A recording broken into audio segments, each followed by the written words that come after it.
Hey everybody, welcome to episode 43 Between the Lanes. I'm Ralph. And I'm Ron.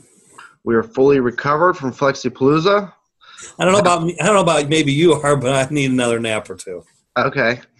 Well, I know I passed out as soon as I got home Sunday night and took a couple naps on Monday, but we'll have the race results, and in case you missed some of the pictures, they're on the Flexi Palooza Facebook page. There's lots and lots of pictures on that page. Ron did a great write-up of the race report, lots of full detail.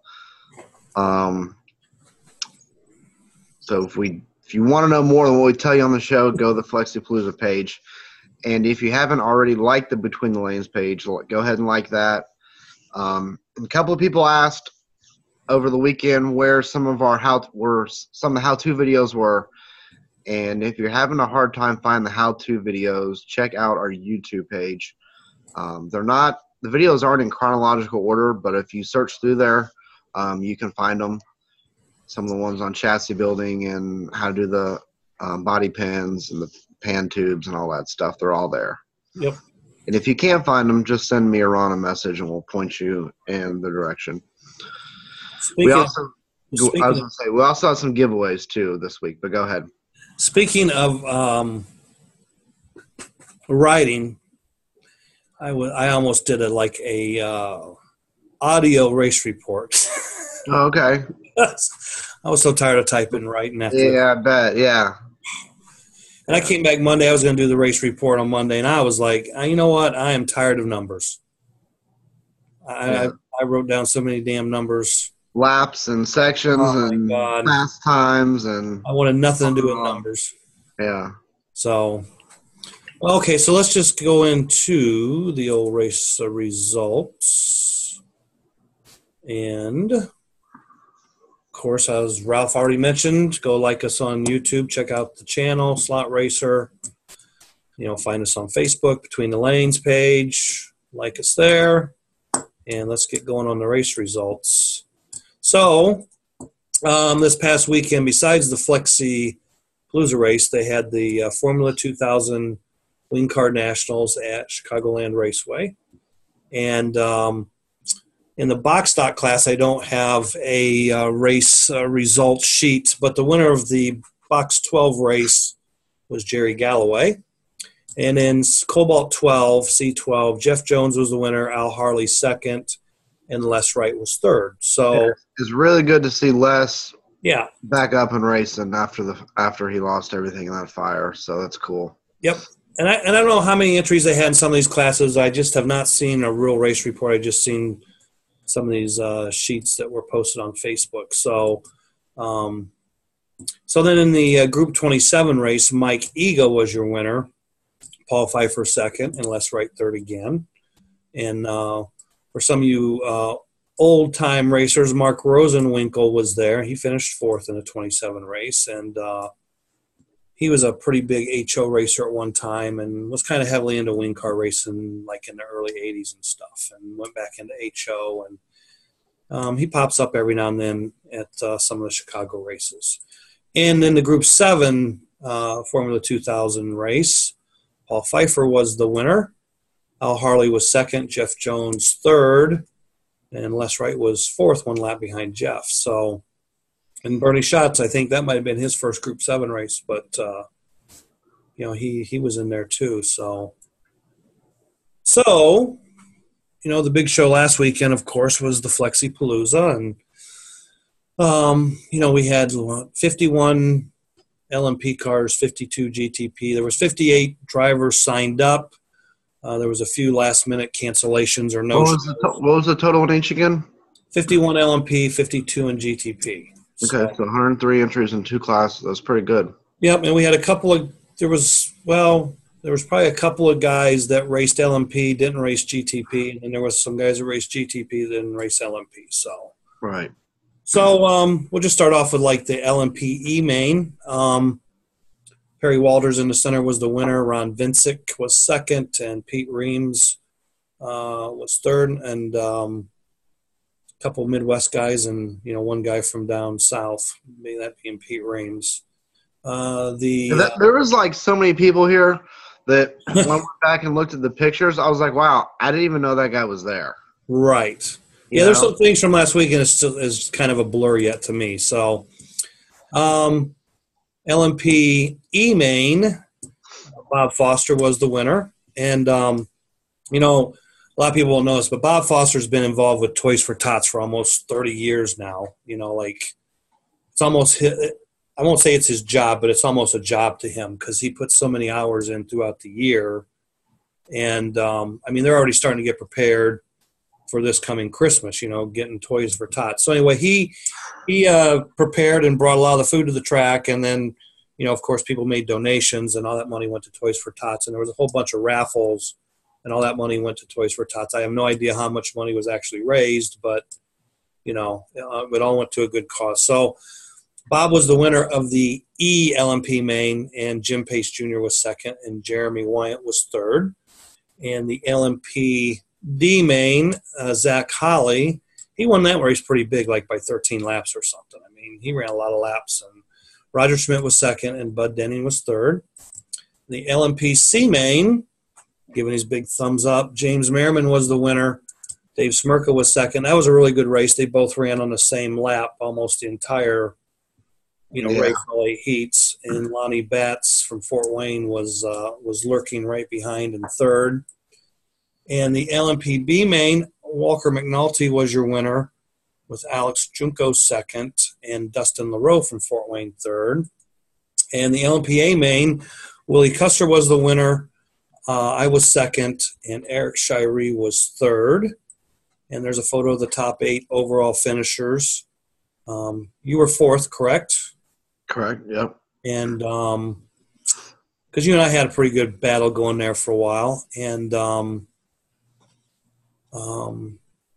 think Smirka was 8th. So I don't remember exactly how many laps separated all of us. But it was kind of a big margin because the LMP race, I mean, if your car was really hooked up, I mean, you ran good. So, but you could be semi-hooked up and still have a good finish, if that makes any sense. So, And then in GTP, the GTP F main was won by Uncle Bob Dempsey. Nelson Swanberg was second, and Fred Zufelt from Canada was third.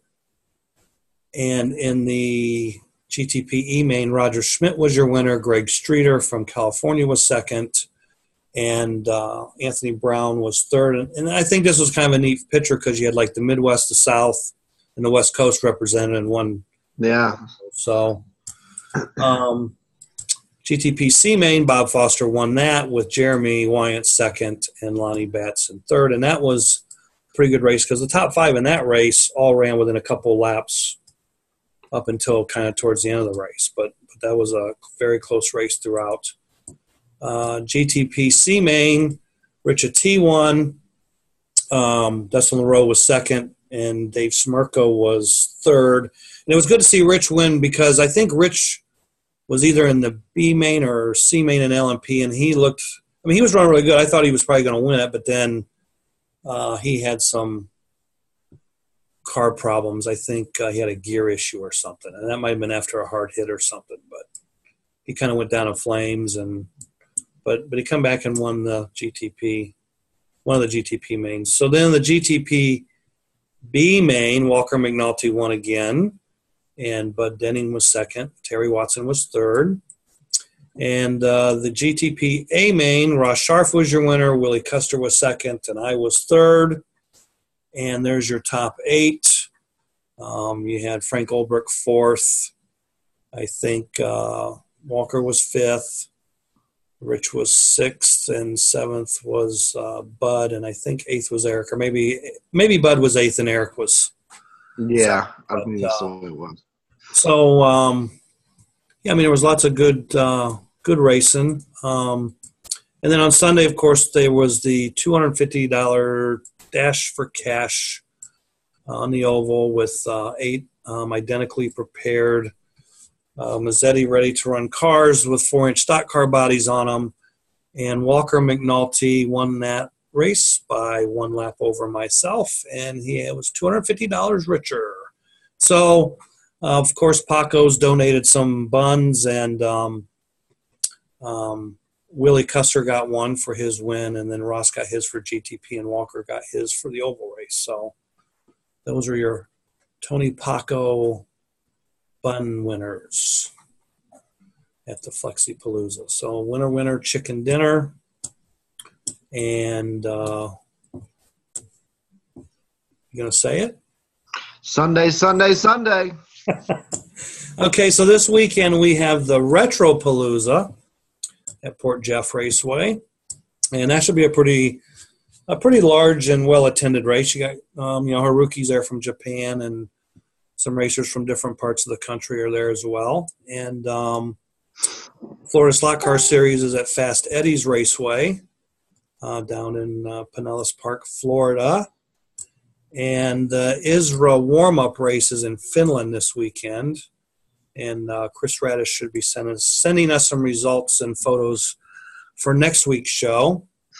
And the following weekend, Father's Day weekend, will be the NASRA Wing Car Nets warm-up race at the track. Slot Cars are us, White House, Tennessee. And I think that's about all I got for upcoming races and that stuff. So we can talk about, so a few other things in the news. The LTD at Mid-America Raceway, which was Dave Feeler's old LTD track, is currently being re-renovated, if you will, or refurbished, or Gary Girding's there, and they're redoing the track. The track was pretty rough, and hopefully it'll be way better. It looks like he's already made a lot of progress on it from the pictures I saw. Yeah. So it looked like after yesterday, maybe the braid was going to go down on it, or stripe it and braid it today, I think. Yeah. So, and another newsworthy mentioned, JK Products is going to be moving out of the Chicago area and out to Nevada. I think Carson City, Nevada, but they are on the move. Will be shut down for 30 days or so, according to the notification they sent out to the distributors a couple of days ago. So JK Products isn't going, they're not going out of business. I mean, they're just moving elsewhere in the country. So don't know why, but sure it's a business decision. So anyway, Flexi Palooza, what was your take or thoughts, or be nice now, but I mean no. I mean, it was I had a lot of fun. Okay, I'm glad I went. I was on the fence for a while about going, and I pulled the trigger at the end. And I mean, I don't regret going at all. I think everybody kind of learned a lot using that format with that many people for the first time, Sure. So definitely, I think next time things can go even smoother. Right. I was, I thought the body choice, I thought those bodies worked really good on that track. And I thought the motors were, I was really shocked how close the motors were, how good they ran. They had like the right amount of brakes for a flexi car like that. They didn't have too much brakes, but they still had a lot of brakes. Right. They ran really good, really cool. I don't know if anybody that blew one up all weekend or even had any kind of failure. And they were all really, really close. Right. So I was really happy with how the motors were. Yeah, and because John Miller asked me what difference or I only took two motors. I didn't buy an extra motor, so I didn't have a third motor. But the two motors I had, there was like a 1/10 difference between them. But I think the slower motor, I think if I had run it more, I think it would have got better, because I noticed a lot of guys. I noticed that too. Their motors kept getting faster as the race went on, and I don't believe it was motor brushes doing it. I think it was just the fact that And the Pro Slot FK motors or anything with those poly neo magnets, it's if you heat cycle the motor a few times, it seems like they run better because the magnets get a little weaker and allows the motor to rev up more. And of course, they get a little faster when they do that. And I think that was the case there because I know, Bob Dempsey's GTP car. I mean, he qualified like 412. I mean, that car. I mean, I think I ran at 3.8 in practice. You know what I'm saying? But that was still considerably slower than my car. But as the race went on, his car got faster and faster, or his motor. Yeah, I know. No, my motors too. The more I ran them, just the better they got. So yeah, I think that and I don't think anyone had a dog motor. I don't think there was definitely no rocket motor. Like, no, nobody had a rocket motor, and so, an interesting tidbit about the race was, and most people probably don't know this, but, the same chassis won both the LMP and the GTP race because Willie ran that chassis in the LMP race, and then for whatever reason, he gave it to Ross to run, and then Ross won the GTP race with it. So, but I mean, Ross had his motor and Willie had his motor. So obviously the chassis was very good, or very hooked up for that track. And, they both did a good job driving it. So, but it was kind of cool that same car won the two races with two different drivers, two different motors, and two different bodies. You know what I mean? Like, right. So, I mean, I ran the same car in GTP I ran LMP. I mean, I wasn't even going to race GTP because I was just so involved in trying to keep things going, and I didn't get much. I mean, I never even saw you put a car out there the whole time. Right. I mean, I didn't get much time to really play before the GTP race, before we teched and qualified. So I just decided, you know what, I'm going to put my GTP body on my LMP car and I'm going to race it, and it is what it is. So I put a little bit harder tire on it. Because in the LMP race, I ran my softest pair of tires of the tires I had, and then I put a little bit harder tire on for the GTP race, and then I figured I would start softer, and if as the race went on, if the track got more stuck or whatever, I would just trim my tires a little bit with my scissors, and that's what I did, and I felt I had a pretty good race. I mean, in GTP, I mean, me, Frankie, and Willie and Ross, I mean, we all ran within a couple laps the entire race. I mean, at one point in the race, we were on the same lap for 3 or 4 heats. I mean, it was really close. I was just out there circulating. I mean, so I don't know how many guys actually ran the same car in both classes. Did you run the same car in both classes? Mm-mm. Okay. No. Did you run the same motor in both classes? No. Okay. So I ran the same tires in both classes, though. Okay, that's fair. Yeah, I ran 2 different sets of tires, same motor, same chassis, different body. Okay. And then, another interesting tidbit. I seen all these tidbits when I was doing the race report, and I didn't write them all down. But like in the GTP, I think it was the D or C main.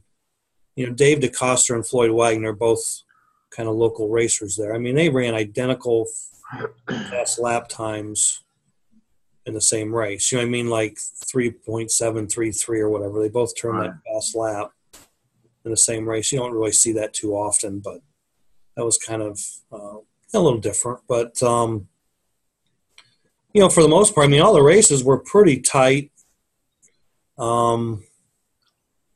Roger, I mean, he won the E main, and his lap total stood up until they ran the B main. I mean, they didn't pass him in the D or the C main. So, and he wound up finishing 12th overall.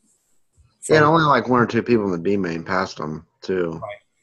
Yeah, I think just Walker did, but Rich T had passed him also in the C. Right. Or maybe the B main. I don't see. So still a good run. Yeah. From that far back, especially since he doesn't even really race that often, Right. A lot of people said, his car was pretty fast. I didn't really get to watch any races. I mean, like, I'm just standing over there. I'm, between impounding cars and putting cars on the track and marking sections. And, with that lap counting system, I had to sit there and update by hand after each race and put people in the right order. So I didn't get to see a whole lot, and I didn't get to talk to a lot of people. I felt bad about that. So I just didn't have any time. So not complaining or anything, just stating it the way it was. But I had a good time, and we got done by midnight on Saturday. A lot of people thought we wouldn't get done till 1 or 2 or 3 or 4 in the morning, and Yeah, well, you definitely kept it moving. You kept that. And Bob Manzetti did a good job race directing. I mean, like On the pace we were at Friday, it was going to be 3 or 4 in the morning. But Saturday, you stepped up the pace of the show and definitely got us out of there. I think it was like 11:50, just before midnight. Which is a lot. I mean, that's pretty good considering we ran like 14 races plus qualified 50 cars, and had GTP practice. Yeah. So yeah, I mean, Bob. My hat's off to Bob Manzetti because he was full-time race director. I mean, other than him maybe going to the bathroom and I sliding in, slide over the seat and hit the track car or whatever. I mean, he was locked. Yeah, it was awesome for him to volunteer because everyone knows that's a thankless job. And he put a ton of time prior to the race learning that system and doing doing things with the system that they had no clue the system would do there at Downriver, because I don't think anyone's ever really read that. And so, we had the printer, and that was good. And, Nelson Swanberg. I mean, there's just so many people to, JB, the track owner, of course, and Foster and a T and Bob Manzetti and, even some of the local guys like Floyd Wagner and Craig Hinsman and those guys. I mean, they all stepped up at certain times and even prior to the event. I mean, when we walked in there Sunday morning for the oval race, there was all those guys in there was on there sweeping the floor and cleaning all the trash up, which, was. Yeah, they were already cleaning the place. Yeah, I mean, and those were like all, local racers there that was doing that. So, right. I mean, that was pretty cool to see that. So, and of course there was, the Dash for Cash race with the 8 Mazzetti Ready to Run cars, which those cars took some pretty good licks. And other than one pinion being loose at times on one of them, those cars held up pretty good, I thought. What did you think? I thought so, yeah. I mean, I think they got faster as the race went on, and I don't know if that's because the motors got faster, the brushes got broken more, or the tires got a little better, but I thought we had a pretty good race in that. I mean, it's an oval race and lots of things. Yeah, because I know like purple is like my second lane. Right. I was running like 1.9s. I mean, I was running pretty hard. And when we warmed up,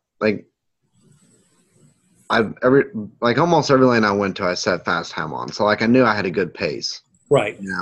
So I was running like 1.9s on purple. I think you went 1.9s. I actually think I went 1.7 because I ran. Oh yeah, you were at the end. Yeah, you were at the end. That's what I was gonna say. Then the last 3 heats, everyone to purple was running low 1.7s. I'm like, so I'm like, these brushes gotta be breaking in. But on the same hand, I feel like the cars are up on white and red. But so you got to run the red and white cars when they were faster, see? No, but see, I think they took a beating at the end. Because that's when everyone washes up. On I think white and red probably took the biggest beating, so it was like a detriment to run those last. Well, but the cars didn't get bent up. I mean, they still. No. Yeah, I know. Yeah, like I said, they took some pretty good licks. Those cars took some good licks and kept right on motivating. So, but it was a fun race. Yeah, the motors definitely sped up in the end for sure. Yeah, because when the overall, fast laps, I think Walker set fast time on 4 or 5 lanes, and I had fast time on a couple lanes, and Terry had fastest lap on red lane, and I forget, somebody else had a fast lap. You didn't have any fast laps of any lanes overall, you know what I'm saying? Right. Like at the time you were running the lanes, you were running. Right. But the cars obviously got faster. So, yeah, because I didn't come off at all the first 5 heats. Right. So, And then I went to like white, red, and green, and it was just like, Right. And you got good start, and then we had to restart the race because of the yeah. Yeah, rotation. I had like 4 laps or something. Like me and Terry had like 4 laps on everybody. The rotation being a Restarted. It's like everyone's even. Yeah, yeah. We had a 2 minute warm up or whatever. Yeah. So yeah, so I mean, I've talked to Ernie a little bit since the race, and there seems to be. I mean, obviously he wants to do this again next year. So when and where and everything else will be decided at some point, I guess. But definitely had a good time at Downriver, and I know there's some people that want to take this same format. Yes. And have a race also. And obviously it wouldn't be Flexi Palooza. That's Ernie's deal. But I think it's a really good format and blueprint for a race as far as handout bodies, handout tires, those motors, pre-entries, all that stuff. I think that's a really good blueprint format to have. Yeah.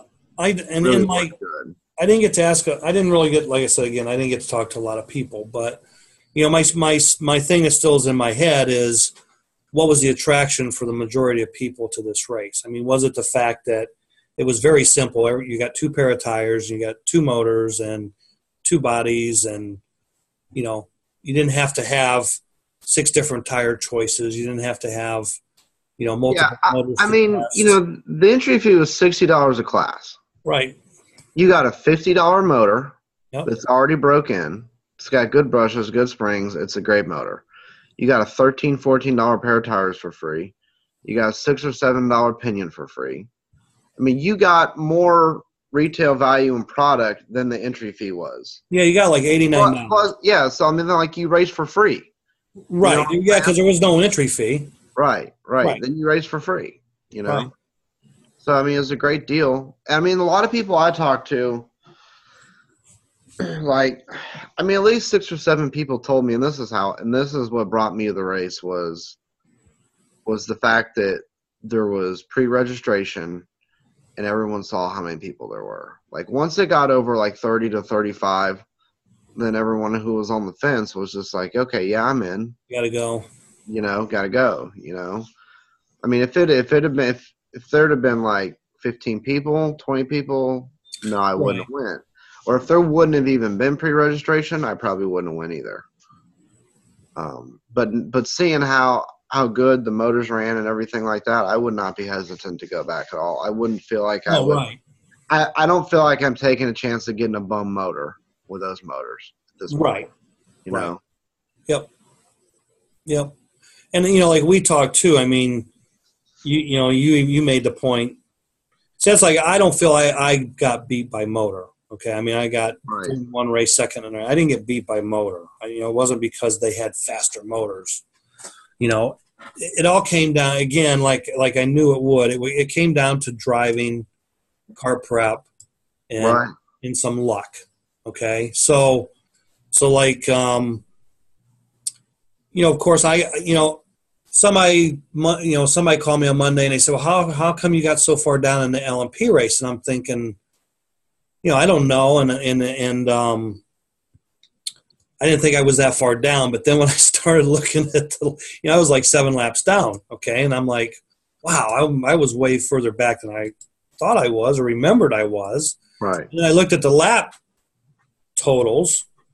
I only turned like 44 laps on blue, and I'm like, okay, what happened on blue? And that was when, Frankie had already had problems on black.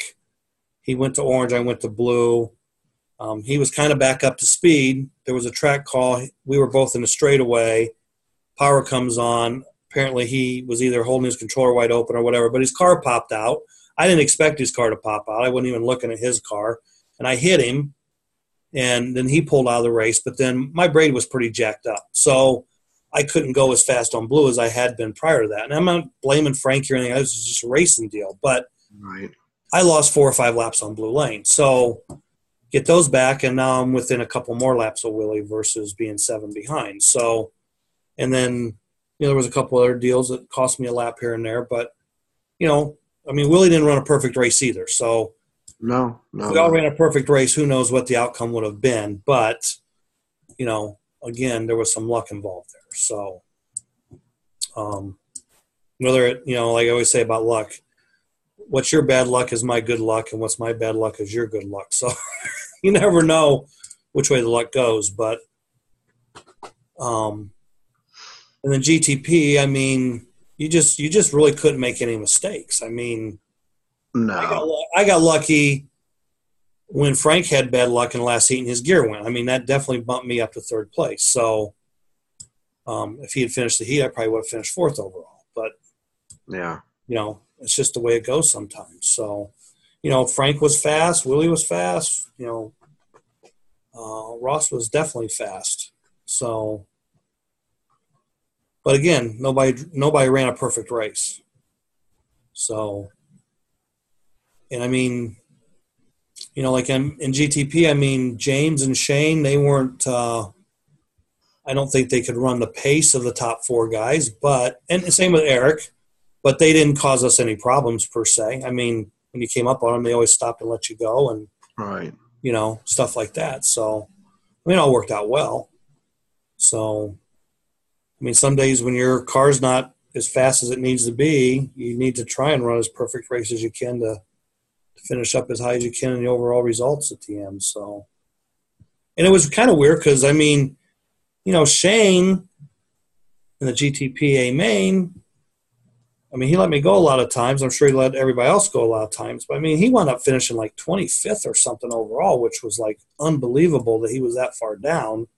Who did? Shane? Yeah. I mean, he didn't really have any – he didn't have any problems. I mean, it wasn't like he lost time or had a – you know, I mean – but that's just how tight it was.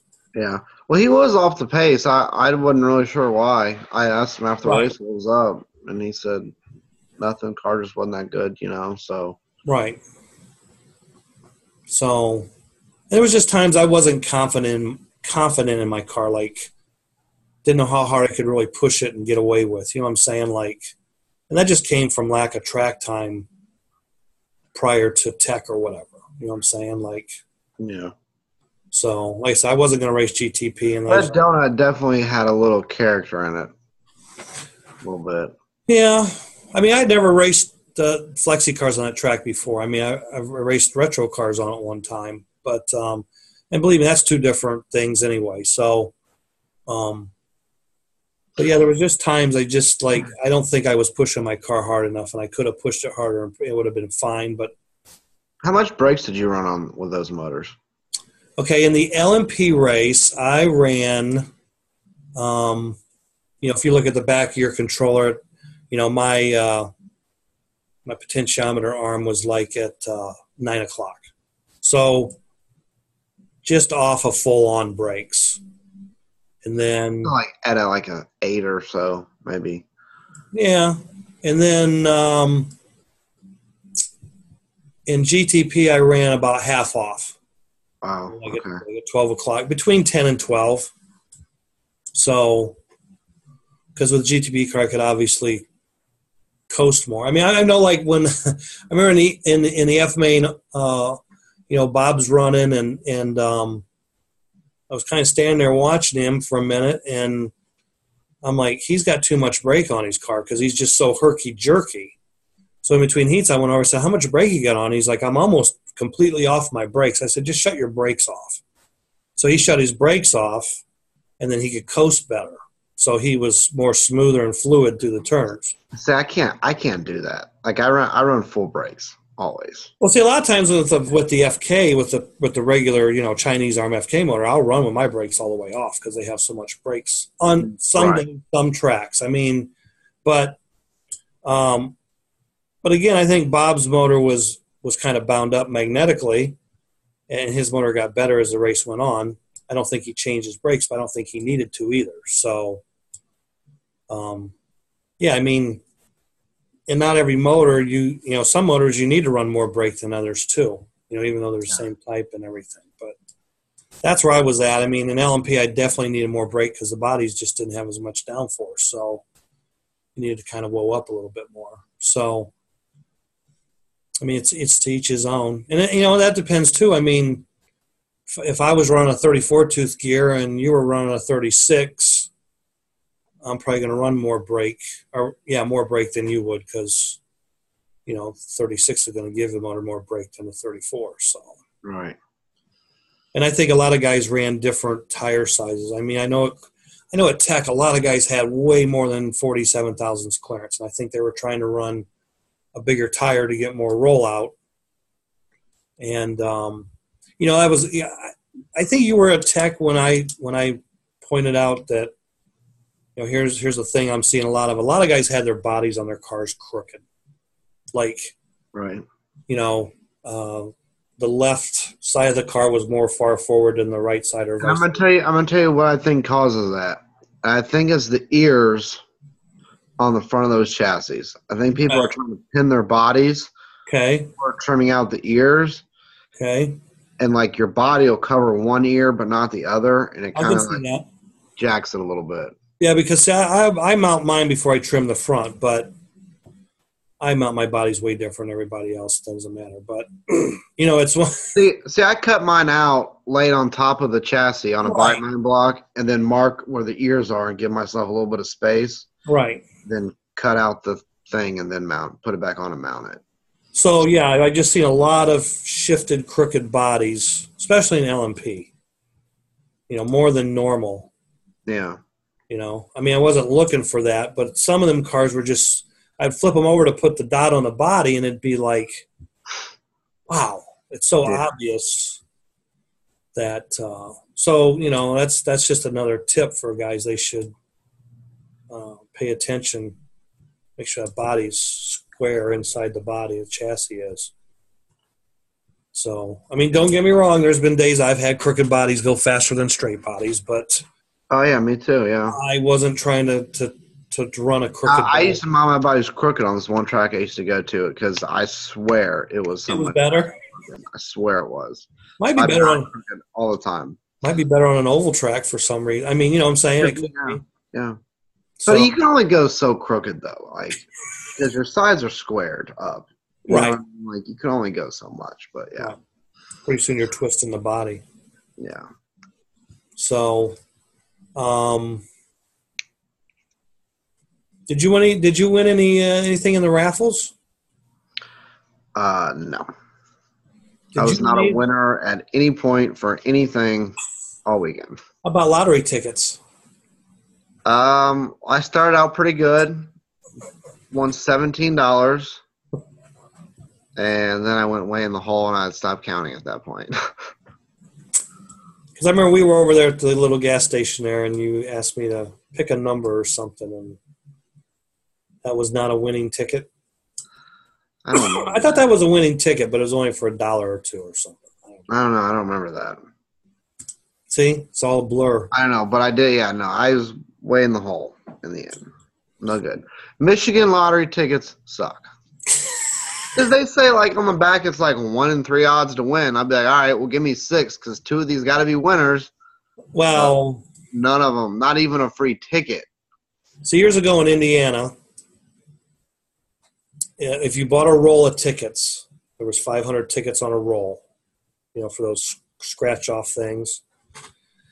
There's a guaranteed, I think it used to be 50 winners on a 50-roll ticket. So out of 500, 50 are a winning ticket. Mm-hmm. And I had a friend that used to buy a roll. He would go buy a roll, pay $500 because they were dollar scratch. Yeah. And go home and scratch them all off. Yeah. Well, sometimes he came out ahead, but lots of times he went in the hole big time because there might only be a couple dollar winners, in those 50 winning tickets. So, yeah, it's a scam any way you look at it. Yeah, so, wow. I don't know if that's still true to this day, but there's so many winning tickets on each roll. But well, I mean, it's got to be somewhat close because it tells you the odds on the back. I mean, if it's 1 in 3, then was there any odds on the motors this weekend? Like how many of these motors will win or could win? No, I don't know. But no, I mean, look, honestly, I feel like everybody there got a motor that could win. Honestly, right. I still feel like a couple people may have got some that are a little bit better, but until you ran all the motors to one car, same driver, you would never know what the real difference in the motors are. Because there's guys that have, and it's probably not the right way to say it, but I'll say it. There's guys that have bad cars that had good motors in them. You know, and then there's guys with great cars that had a little bit slower motor in them. Mm-hmm. So, but I think overall, the motor was very good. Like I said, I didn't get beat because of motor. You know, even if I had a faster motor, I mean, I don't know if that would change my game much, but, you know, considering unless other things changed in the race. But if everything's changed in the race, I could have won with what I had. So, I mean, the only difference if somebody else did this, the only thing I like to see done different will be a second compound tire choice. Right. Something like a soft compound and a hard compound. That's the only thing I would like to see done different. Right. You know, and maybe next year there could be, you get two pairs. You get a pair of soft and a pair of hard with your two pairs. Right. So, I mean, all the tires I got, I can still use. You know. Sure. Yeah. Me too. Yeah.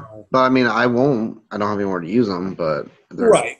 I'll probably end up probably selling. But I didn't think the tires were too hard. But that you know, I guess that depends on your car and your driving style too. They were for me, just for me. Right. But that's just a personal thing. Okay. Well, you don't really care for Wonder Rubber much anyway, so. Not really. But you know, whatever. Right. So I think, like, you know, I've talked to Ernie, like I said, a couple times since the race. And people, if anybody was at the race and you have suggestions or comments, you should post them on the Flexi Palooza page or send a message to Ernie. But well, one thing I did observe, which I thought was very interesting, was how many people did not come off in qualifying when it was done as laps and sections. Right. I think, and then when we did fast lap, dude, everybody came off. Well, I don't know. Most people, a lot more. Okay, you know what I mean? A lot more. Okay. But in laps and sections, there was a ton of people that never fell off. Right. Yeah, I think in laps and section, it might only been 2 people had come-offs. Yeah, I don't know how many it was, but I just remember the people I watched. I was like, wow, these people just aren't coming off. Right. So, you know, a couple of suggestions that I made and talked to some people with at times was like next year you could do the same program for Friday. You come in and practice, you tech and you qualify the LMPs, and then have a practice session. Or maybe you just have more practice. Maybe the track would open a little earlier, extend practice that way, qualify maybe an hour later.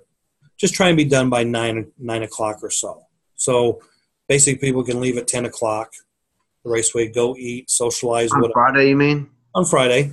Well, yeah, it would have been killer if the dude would have opened at like 8 or 9 o'clock. But. Right. And then you come in Saturday morning, you run the 6 or 8 LMP races.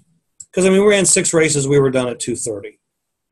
So then you can so then you do GTP practice for 2 or 3 hours, maybe 4 hours. Tech, qualify, get out of the raceway at 9 or 10 o'clock Saturday night, and then run the 6 or 8 GTP mains Sunday morning. Right. And it can be done by, 3 o'clock in the afternoon, and that gives everybody plenty of time. And that would be more ideal to me. Right. And if a guy wanted to come, if a guy can't be there Friday and he wants to come race, he can come race Saturday, and he would have plenty of practice and an opportunity to get his motors and tires and all that stuff. Yeah. If there's open spots. Right. So, and don't know if that'll become reality, but I think that would be an improved schedule. Yeah. So you're saying skip the $250 win race. Right, because I'm okay with that too. That was fun and everything, okay? It was fun to try to get in it, you know. And somebody said to me, like, well, you're here for Sunday's race. And I'm like, no, I'm not here for Sunday's race. I'm here for the King Track races. Yeah. That's just an additional thing, you know what I mean? So, Right. like I said, it was fun and all. And win or lose, I just really didn't see much. I mean, I know Ernie uses it as a promotional tool to show off the cars. And like I said, the cars took a good beating and they survived. You know, we didn't have any motors moving the cars or whatever. And they weren't soldered in. They were just screwed in. I couldn't believe that. I couldn't believe the gears didn't strip, honestly. Yeah. Right. They really took a beating. 48 pitch, so yeah, but I just, and if he has those races somewhere else, I don't even know if you could run an additional race on a different track. You know what I'm saying? Because some places may not have a second track or have that's true. suitable second track. You know what I'm saying? So yeah, I mean, a rumor is there might be a flat track Palooza maybe in November with some details to be announced pretty soon if he's going to do it. So we'll have to wait and see. But that's another rumor. So yeah. Well, we have a couple. Frank Ulbrich of Redline Calm Drops wants to give away 2 bottles of Calm Drops. So we can draw for those real quick. And you have to contact Frank or Lindsay. Frank or Lindsay to get your drops. And they just started a Facebook page, too, so you can look up their products on their Facebook page. And the first winner is Jay Lofton.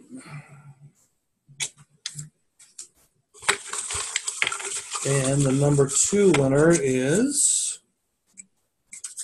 Nate Coy. There you go. Is there anything else we're giving away? Not this week. I think we got some stuff we're going to give away next week. We got some oil from Bud Denning. Okay. I'm going to give away some decal kits and stuff like that next week. Okay. As far as I know, that's it this week. Okay. So now that it's getting to be kind of the slowdown period and we'll be having some more history type stuff, I got to start working on stuff and some more how-tos, videos, or stuff like that in the coming months, and probably some more interviews too, because guys are. Mm-hmm. We've been trying to get Ernie Mazzetti on the show since September, and he's been so busy that hadn't happened. And right. There's a few other people, and it's just we don't have time. So, and I haven't had time. I mean, it's not that it's a hassle, but it takes a little bit of prep time for them to download the program and make sure everything works, and just finding time to do it sometimes is kind of a pain, but yeah. So that's all I got. You got anything else?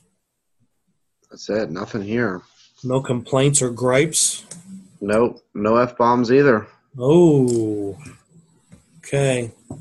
And the secret word of the show is? Twin Peaks. Twin Peaks.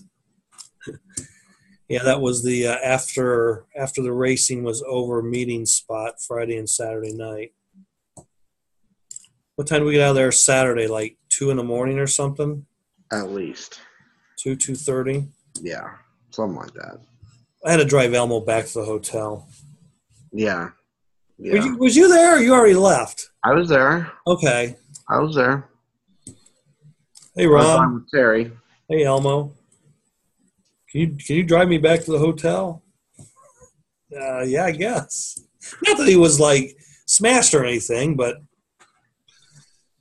I've had a couple. He was just being responsible. Didn't want to take a chance. I was his designated driver. I said, okay. Then he's like, do you not drive a stick? I said, okay. It's been a while, but yeah, I can, so.